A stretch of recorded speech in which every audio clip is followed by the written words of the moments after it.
Paul Craig, Rodolfo Bellato. What controversy, right? So you had the no contest due to the illegal upkick on Bellato, where he looks at the, okay, so like they have the exchange on the ground.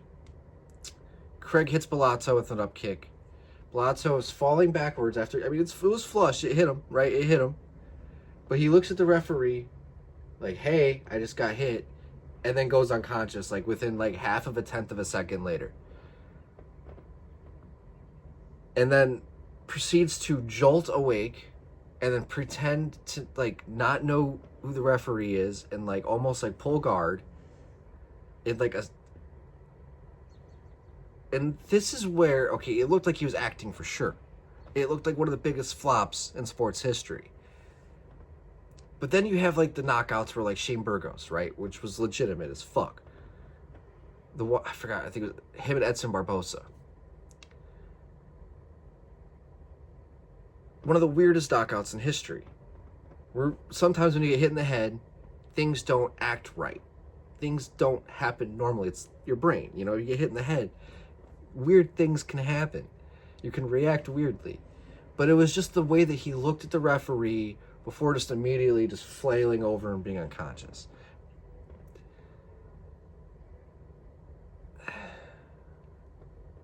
I don't know. But my bigger issue with it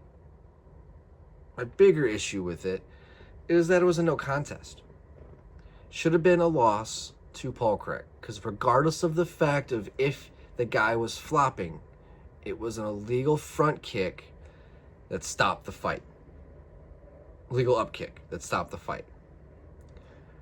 Now you're going to have fighters who are going to use that as a way to get out of a fight as a no contest, and it won't be a loss in the record.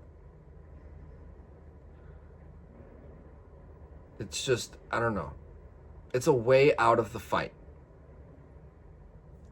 for future purposes. And I feel like it may have been unintentional, but it was one of those egregious penalties that you just have to, it sucks, right? Paul probably didn't do it on purpose, but it still caused the end of the fight. And to avoid things like that happening in the future, I think that there needs to be a definitive result, like a loss. And I think it's just that simple. But as for the acting job of Bellato, I don't know, man. It's very sus, and I think where there's smoke, there's fire in life, so didn't look good. The whole thing was fucking cursed. The herpes. Paul Craig couldn't rip his shirt. And then this happened. And then, which was pretty... What was it? At the exact same time at Dirty Boxing, Sasha Palatnikov had the Phil Hawes fight. This was happening, at the exact same time on both my TVs. Phil Hawes had the 2 eye pokes on Sasha. And he had the disqualification win, which I thought was the right thing. I thought Phil Hawes... That was some of the, dude, I get it. It's called Dirty Boxing, but you can't take it to heart, dude. It's the name of the promotion. That, clear eye poke, and then against in the clinch, another clear eye poke to make Sasha uncomfortable. And, this is a case of self-sabotage. A lot of athletes, when they have their back against the wall and they have a lot of losses, they get desperate to try and get the result that they're looking for. It happens. It's just self-sabotage at its finest. So I think that also could have been what could have happened with Bellato at that moment, where he got embarrassed. He's like, this is my opportunity. I don't know. It was just weird. It was fishy to me. But I'm not the guy in there.